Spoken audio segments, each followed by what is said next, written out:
Yung aligaga ka sa pag-asikaso ng pagkain ni Mister, hindi naman mahirap ito gawin yung pagkain ni Mister kasi salad. So, ito yung last na chicken na ginigrill ko. 'Di ba ang bilis? Akala ko aabot po ito sa winter. So, ngayon, nilabas ko na ito na yung pinaka-last na bag. At ilagay ko lang siya sa oven, guys. Aligaga ako sa pag-ayos ng madala ni Mister na pagkain sa trabaho. Kasi nagmamadali na siya, guys, kasi na late na po siya, no? So, ngayon ko pa siya inasikaso, guys, kasi madali lang naman talaga ito din gawin, no? Kaso, guys, may plano pala siyang hindi magdala ng baon. Itong asawa ko talaga, paminsan hindi ko talaga magits kung anong mga plano-plano niya sa buhay niya, no? Nagtataka na rin ako dito, guys, bakit sobrang late niya ngayon umalis dito sa bahay at ang dami ko pa dapat gawin dito, no? Kasi kailangan ko maglinis sa labas ng bahay and then hindi pwedeng sabihin ko na next week na kasi talagang 2 weeks ko na hindi naputol ang damo, guys. Okay, can I add salad here, the one bag? This is only one bag. I'm gonna put chicken in that again. I'm gonna take a salad today. I told you that. No food? I'll take a chicken bite. Okay, I'm gonna throw it in the garbage. You throw in the garbage. Put it in the refrigerator. I can take it tomorrow when I'm at Lincoln. I can't take it. Guroy! Nako! At so yun, guys, lumagpot na kami dito sa aming garahean kasi gusto na talaga niyang umalis, guys. At ako naman gusto ko na din siyang umalis, guys, para mag-start na ako sa aking araw, no? Kasi lugi na po talaga ako, guys. Buong yard ko po ito ikakat aking paligid, no? 3 hours po yung mag-cut, guys. Lalo na kapag sobrang hina kung mag-drive. Dito, guys, nagde-debate kami dito, guys, kung anong dalhin, tubig or iced tea. Sabi ko sa kanya tubig na, sabi niya wag na. Meron daw siyang tubig, guys. Gusto niya iced tea, guys. Sabi ko meron namang iced tea dyan, dalawa nilagay ko sa sakyan.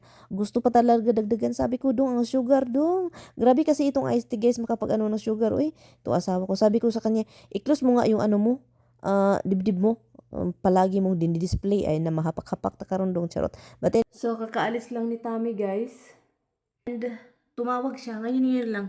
Sabi niya sa akin na be alert daw dahil po paglabas niya, meron daw yellow cab, yellow taxi ba?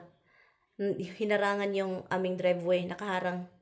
So, hindi namin alam, wala namang yellow taxi diri sa bukid-bukid, no?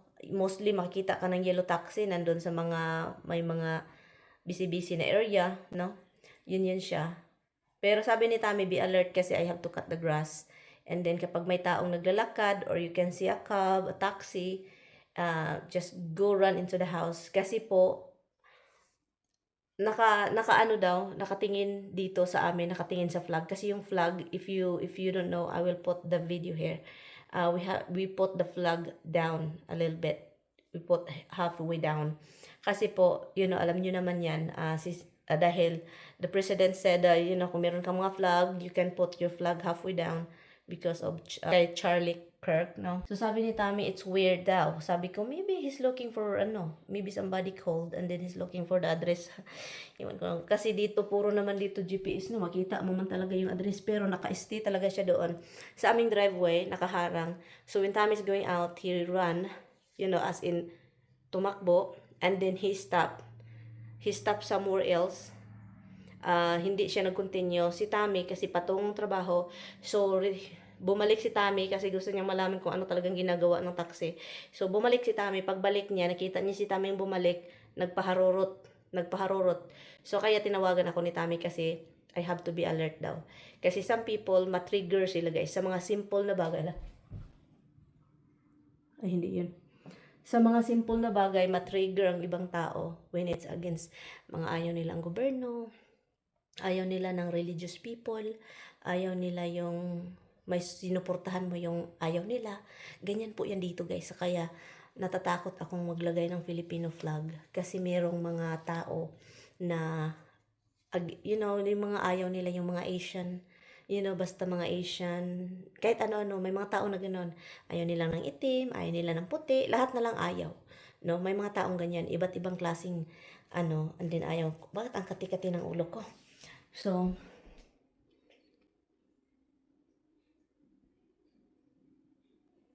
So, yun yung sabi ni Mr. na I have to be alert. So, I'm going outside anyway to cut the grass.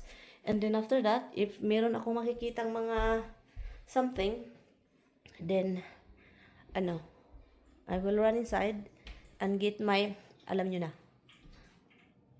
na yan. Kaso, hindi man ako marunong gumamit yan, eh. Magpaturo talaga ako niyan. No? To protect yourself ba? So, ngayon, para na akong baliw. Nakatingin na lang ako dito palagi. But anyway, so yun siya guys. And, let's go. Let's go take. Katayo ng damo. It's 11 o'clock na guys ng gabi. And so obviously, i-share ko lang po sa inyo nang nagkat ako ng damo. Nakakatawa kasi paranoid ako. Nagkat ako ng damo, ganun ako. Para mabunggo na yung nagmeron man akong kalo. Yung kalo na pang ano ba, Filipino or parang Japanese na kalo. Mga sangit-sangit good siya sa kahoy guys. So, ganun ako nagkatutugu. Para akong baliw. Kasi gusto ko talagang alerto ako guys. Kapag ganyan, paranoid ako sa ganyan guys. Kapag may mga katalagman or katingadaan, ay alerto yun ko guys. Kahit yung pagpasok ko dito, mga ganitong time, 11 na. Oh, I turn the light outside. And then, li gamay. Li tayo.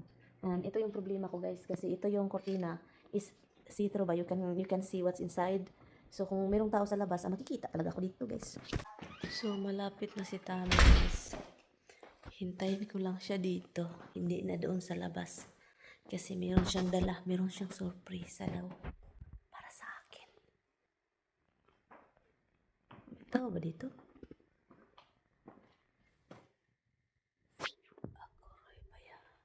Sabi niya sa akin, oh, I'm going to buy a lot of Jollibee. That in winter, you have something.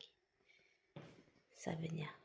Kasi gusto niya talagang, mayroon akong mga extra na Jollibee, lalo na kapag ano daw. Lalo na kapag gusto kong kumain. So, I have to put it like sa freezer.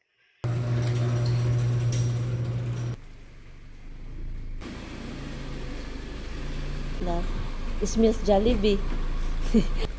Hello, eh. It's in the bag.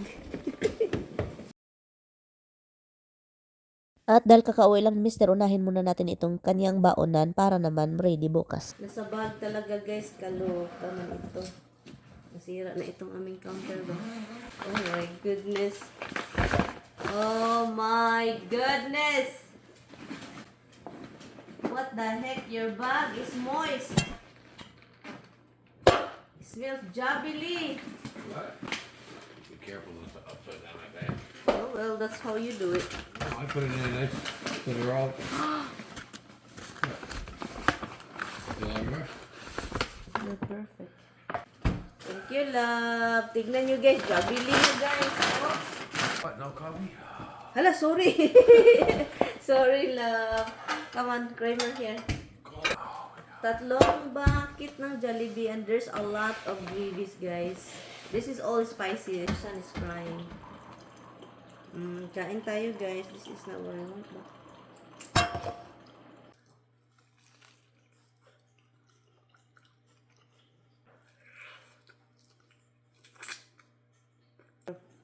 Iwan ko kung ano mga nilalagay nila sa gravy na kahit yung ibang lahi, gustong-gusto nila yung gravy natin. Yung Jollibee pala. So, ilagay lang natin sa mga maliliit na container itong gravy guys para hindi masira. At ilagay natin sa freezer para naman meron tayong gravy kapag kakainin natin yung Jollibee Chicken Joy. O, diba? Ganon din yung gawin natin sa ating chicken guys. I-vacuum seal lang natin bukas. Kasi ngayon sobrang gabi na, late na, almost 1 o'clock na ata ito. Bye! Hello guys! So, ito na pinipreserve ko na yung chicken na binili ni Tami. So, in winter, meron tayong makain. Kung gusto natin kakain ng chicken, meron tayong makain, guys. So, tatlo po yun siya, guys, kasi kalas o cellophane. So, ganito po, oh. Diba? I-sealed lang natin siya para naman, okay. Ito na lang natira, guys. Meron akong sineparate, meron na dito, oh. So, ito na, guys. Ito na yung ating na ipipreserve. Hopefully, meron tayong space. Alam naman natin. At kailangan kong maglinis sa aming freezer bago December. Kasi I told Tommy to buy a lot of steak. Sa December guys, magpabili ako ng maraming steak. So kailangan kong maglinis sa freezer when it's cold time. Kasi para hindi masira yung aking ilalabas sa freezer. At ito na yung ating... Ito guys, ito yung ating na-preserve guys. Ang dami-dami. Ilagay natin ito sa freezer bago ito masira, no? Yun. Kasi kahapon ito in-order ni Tami. Ang dami guys. Kain! Jollibee! Ito guys, may rice na guys. But kita niyo yung rice ko? tatlong chicken, konting rice. Sobrang crunchy. Grabe. Nilagay ko sa air fryer, guys, ha. Oh my goodness. Kain na naman tayo, guys. Ako dito mag-isa. Si Tami, kumain lang nito isa. Yun lang. Ayaw na niyang kumain. Nilagay ko na sa freezer. Kasi nga, gusto ko talaga, guys, meron akong fried chicken Jollibee. Sa mag-isno-isno dito. And then, kain-kain ako ng Jollibee. Ay, kasarap.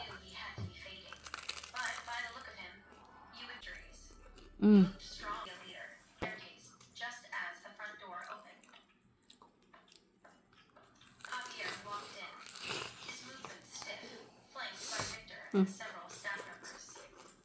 Victor was the first to greet her. Miss Rivera, you're up late. Amelia's eyes briefly met Javier's, and she wanted to ask how he was. She made up, feeling uncomfortable about the scrutiny of so many eyes. Javier turned to Miss Rivera upstairs. He requested, sounding exhausted. Amelia nodded, intimidated, and retreated up the stairs. He leaned back, closed his eyes, and pressed his hand to his side where the pain was. Kasarap naman ito. She said softly. Javier took it and drank it in one gulp.